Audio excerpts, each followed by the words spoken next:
Gym leaders are some of the most powerful trainers in the Pokemon world and are a vital aspect of nearly every mainline game to date.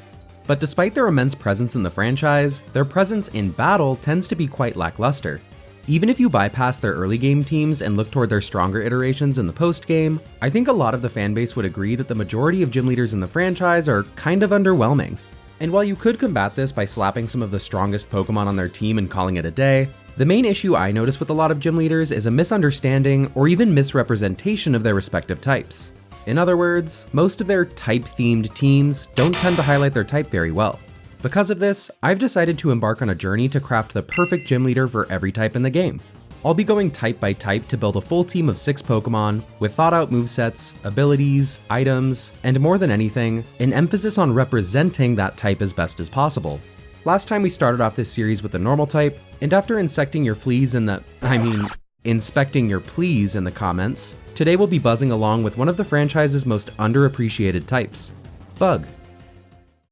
Despite Pokemon being directly inspired by a love of insect collecting, the Bug type has been done dirty in this franchise. When comparing the average base stats of every type, Bug Pokemon have the undisputed worst showings overall. Outside of ranking 10th in speed, they're in the bottom 5 for every other base stat, including last place for both HP and special defense. Plus, they have the lowest base stat total of any type in the game as well. Shout out to all those early game Bug Pokemon for tanking that average. Game Freak's anti-Bug type campaign continues when you look at the type chart, as they're resisted by 7 different types, which is tied with Grass for the most resistances possible. And all this while only being super effective against 3, and a pretty underwhelming 3 at that. Things get a little better when you look at the defensive side of things, as they're only weak to Fire, Flying, and Rock. While these 3 are fairly common attacking types, Ground, Rock, and Water each cover 2 of these 3 on their own, which we can easily exploit come team building. As for resistances, Bug takes half damage from Fighting, Grass, and Ground type moves, and it's actually one of the only 2 types that resists Ground. While this is nice, it doesn't change the fact that these beetles and butterflies have quite the uphill battle in front of them in terms of building a solid team. The main question ticking away in my mind is, do Bug types have any strengths? Well, despite all the negative things plaguing them, I believe that they do. Oh brother, this guy stinks! Funny enough, I think Bug type's biggest strength is being a pest. I mean, quite literally they are pests, but Bug types have a pretty extensive list of weird and tricky moves at their disposal, arguably more than any other type. They have some of the best stat boosting moves in the game, like Quiver Dance, Fell Stinger, and Tail Glow, some amazing utility moves like Sticky Web, Infestation, and First Impression, and one of the best moves in the entire game in U-Turn. Also, quick aside, from a design standpoint, the trio of Vespiquen's Attack Order, Defend Order, and Heal Order. With all these amazing moves at their disposal, the Bug type stays true to their name by bugging the hell out of their opponents, and we'll definitely be leeching off this diverse move pool for our team members. A couple last minute things before we jump in. Throughout this series, I'll be steering clear of every generational gimmick, i.e. no Terastallizing or Dynamax, no Z moves, and no Mega Evolutions. I'd rather focus on the Pokemon themselves than focus on any of these specific features, Mega Evolutions especially. Sorry, Mega Beedrill. In addition, after looking through some feedback on the normal type video, I'll be throwing in a few honorable mentions. Not only is this a chance to share the spotlight with an extra Pokemon or 2, but in some cases it'll provide insight into my team building process. For this video specifically, I was deadlocked between like 9 Pokemon for quite a while, and I think it's important to show you who barely missed the mark, as well as why. And lastly, with this team being hypothetical in nature, I may opt to use things from previous gens that aren't around anymore, such as moves like Return and Pursuit, or even certain items like gems. I don't plan to do this often, but if I give a Pokemon like Scizor the move Roost, even though it doesn't get it as of Gen 9, just understand that this is why. Okay, I think I've made y'all wait long enough. Take a second and make your predictions for what'll be on the squad, be sure to hit the subscribe button if you haven't already, and without further ado, let's get started. When I started planning this video, there was one Bug Pokemon I knew was a lock for the team. The Water Bubble Pokemon, Araquanid. When you look back at Bug's weaknesses, it's pretty clear that water is a necessity for this team. And while we could have put Golisopod on here instead, Araquanid brings a few things to the table that have this Arthropod emergency exiting out of embarrassment. For one, Araquanid is the only bug type to resist fire. Not just neutral, but actually resist. Thanks to its signature ability Water Bubble, any damage from fire type attacks is cut in half, and it prevents Araquanid from being burned. And as if that wasn't enough, Water Bubble also doubles the power of its water type moves. This basically makes any water attack from Araquanid super effective, and helps make up for its fairly underwhelming attack stat. And it'll pair perfectly with our first attack, Liquidation. It's strong, accurate, and has a chance to lower the foe's defense. Can't really ask for more. Araquanid's second move rounds out its dual stab, and that's Leech Life. I think I speak for everyone when I say, Game Freak, thank you for buffing this move. Going from base 20 to base 80 power is a crazy jump, especially on a move that restores HP. And with bug coverage hitting everything else that resists water, it complements our moveset quite nicely. Because of how well these two pair together, our third move isn't super important. While Infestation or Endeavor would be good additions, I decided on Mirror Coat. With Araquanid's incredible special defense, Mirror Coat could catch an opponent off guard and really throw a wrench in their strategy. But like I said, either of these other attacks would do just fine. And as for our last move, what better way to start off a bug-type team than with their signature entry hazard, Sticky Web. You didn't actually think I'd forget it, did you? As most of us know, any Pokemon caught in Sticky Web has its speed lowered by 1 stage. And as we go on, you'll see just how helpful that'll be, because quick spoiler, our team isn't necessarily the speediest. All that's left for Araquanid is an item, and I would give it either Mystic Water or Leftovers. This is just a matter of preference between extra damage or longevity, but either way, Araquanid gets this team off to a fantastic start. And it did so by just barely beating out our first honorable mention, Shuckle. I had made this obnoxious set for Shuckle with Sticky Web, Infestation, Power Split, and Protect, with the sole purpose of setting up webs and then sitting there to watch you whittle away. Perfect for representing the pest-like nature of bug types.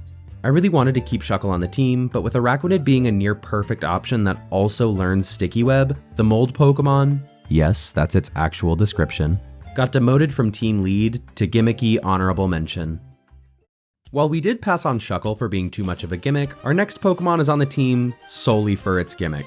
I'm of course talking about the Shed Pokemon, Shedinja.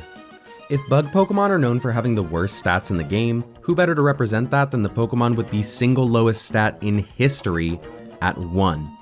Just like Araquanid, Shedinja also has a signature ability, the iconic Wonder Guard, making it immune to any attacks that aren't super effective, hence the need for a single hit point. But by making Shedinja hold a Focus Sash, we can essentially double its lifespan, allowing it to live a single attack. Truly, nothing is more of a pest than this cicada carcass. When it comes to moves, given that Shedinja's only usable stat is attack, we're going with a fairly standard Sword Stance set, with X-Scissor, Shadow Claw, and Sucker Punch. While I'm tempted to give it Leech Life for the pure irony, both bug moves are base 80 power, so it really doesn't matter. I chose Shadow Claw over Poltergeist because there's no guarantee someone would fight the gym leader with items equipped, and it'd be really embarrassing to lose because your opponent was underprepared. And as for Sucker Punch, while Shadow Sneak could work in its place, Sucker is a touch stronger and it also hits normal types. Plus, anybody who gets knocked out by this attack from Shedinja would truly feel like a sucker. You may argue that Shedinja's gimmick isn't worth taking up an entire team slot, but you're wrong. I've already brought up this Pokemon earlier in the video, but there's just no way you can build a bug-type team without the pincer Pokemon, Scizor. Which, quick side note, it's a little strange to call it the pincer Pokemon when you already have a pincer Pokemon. Anyways, I don't think Scizor needs much justification for why it's on the team. The pairing of Bug and Steel gives it a single weakness, to Fire, which just so happens to pair very well with Araquanid. As arguably the most versatile Pokemon on the team, Scizor has countless options for moves. But looking at its stats, I really want to capitalize on its amazing base 130 attack. And what better way to do that than with a Choice Band, boosting its attack by 50% at the cost of locking it into one move.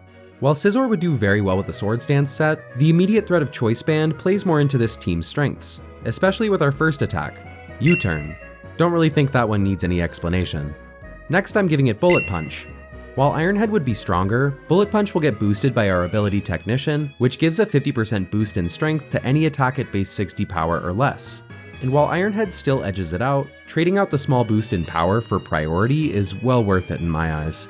As for our last attacks, I went with Close Combat to help against opposing steel types, and Dual Wing Beat, as each of its 2 hits are base 40 power, meaning they'll both get boosted from Technician. There are other good options for the last attack, like Brutal Swing or Trailblaze, as both provide extra coverage while getting boosted by Technician. Or, as a bit of an honorable mention moveset, you could keep the first 3 attacks and then give it Morning Sun or Roost for longevity. But if you do this, you'd probably want to give it leftovers instead of a choice band, which means you're dealing less damage, so maybe you'd want Swords Dance, at which point you're getting rid of another move, and then you're just running in circles. But the option for a healing move is there if you think that's the better choice. But in my opinion, being a badass bug boy boasting a band to buff and boost your breaking ability is best for this bug. Bars. With an extremely powerful physical attacker on the team, it only makes sense to balance this out with a strong special attacker. And nobody fits that role better than the Stag Beetle Pokemon, Vikavolt. Which, wouldn't you know, is also the classification for Pinsir. This guy really can't catch a break on the identity theft.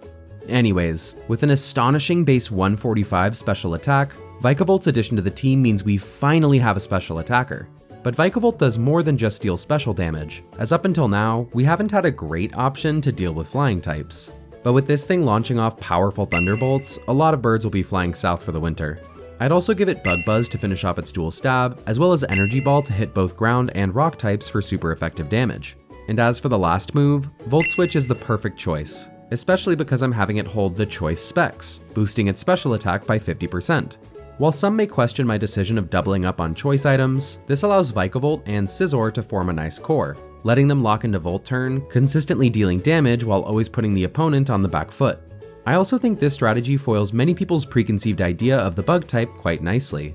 I've already mentioned that most bugs are very underwhelming in the stat department, and what better way to catch a cocky trainer off guard than to lock them into this rotating hell with two of the most powerful bug Pokemon to date. Oh, and for those wondering, Vikavolt's ability is Levitate, because that's its only ability. Good? Good. I'm gonna start off this entry with my honorable mention, which I can guarantee will catch a lot of you off guard. Armaldo. One of the more forgotten bug types, Armaldo would fit a very nice role on this team. For one, it's part rock type, which would help out a lot with any fire or flying types. But the bigger reason I considered it is because of Rapid Spin. I haven't mentioned it yet, but I'd be surprised if by now at least one person hasn't commented something like, "Stealth Rocks, I win, your team sucks." This brought me into a dilemma that I'm destined to face with other types down the road. Should I worry about entry hazards for these teams? I'm guessing the more competitively inclined of you would say, yes, of course, especially since you have a Shedinja and a team focused on Volt Turn. But remember, I'm building this team for a gym leader. And if I was running a bug type gym and a trainer came in with the strategy of setting up Stealth Rock, I would say they came properly prepared. This was a really tough call to make, and I even had to phone a friend for a second opinion, but I ultimately decided to pass on our armored friend here, because bottom line, if it wasn't for Rapid Spin, I wouldn't even be considering it for the team. So instead, I opted for my personal favorite bug type, the single horn Pokemon, Heracross. An important thing Heracross brings to this team is speed, and while base 85 isn't super fast, thanks to Sticky Web, this blue beetle should outspeed a good number of things. While Moxie would be a great ability, boosting its attack as it gets KOs, I feel a little wrong giving any Pokemon a hidden ability in these videos. That might change in the future, but for now I'd rather give Heracross Guts, which is still an amazing ability, especially when you pair it with a Flame Orb. As for moves, I'm going with a pretty standard set. Mega Horn, Close Combat, Rock Slide, and Earthquake. The first two are very standard, strong stab moves. Rock Slide, which can also be Stone Edge if you're brave unlike me, gives us coverage for fire and flying types. And Earthquake also provides good coverage while giving our team a ground type move. On which note, pop quiz. Name a bug ground type. Yeah, the only two that exist are Wormadam Sandy and Nincada. Suffice to say, we desperately need a new bug ground type. If I was including Terastallization, this is where I would insert Flygon, because whether you think Bug Ground or Bug Dragon, the bottom line is that this thing should be a goddamn bug type. And I, along with many of you, am willing to die on that hill. If you saw Wolfie VGC's recent video on bug types, you should have seen this one coming. Our last team member has the highest base stat total out of any non-legendary, non-mythical, non-mega, non-ultra beast, non-paradox bug Pokemon. Damn this series for all its hyper-specific details. I'm, of course, talking about the sun Pokemon, Volcarona. And what better way to take advantage of it than with the game's best setup move, Quiver Dance. With this triple stat boosting move, along with Bug Buzz for general stab, Fiery Dance for more potential special attack buffs, and Psychic to help round out our coverage, we're truly finishing this team with a threat. For ability, Flame Body. Swarm may be more appropriate, but it is a hidden ability, and Flame Body is arguably better anyways. And while leftovers would be perfectly fine for an item, for all those stealth rock haters out there, heavy duty boots, 0 entry hazard damage. What, does that bug you? Well, that's the whole damn point. And here you are, my perfect bug type team. Perfect, definitely in quotation marks. What do you think about my choices? And who would you have included for your bug type team? Let me know all that, as well as what type you'd want me to do next, in the comments. I look forward to reading them. Y'all usually have pretty good insight. Usually. But for now, as thanks for making it to the end of the video, here's a picture of my dog. Talk to y'all soon.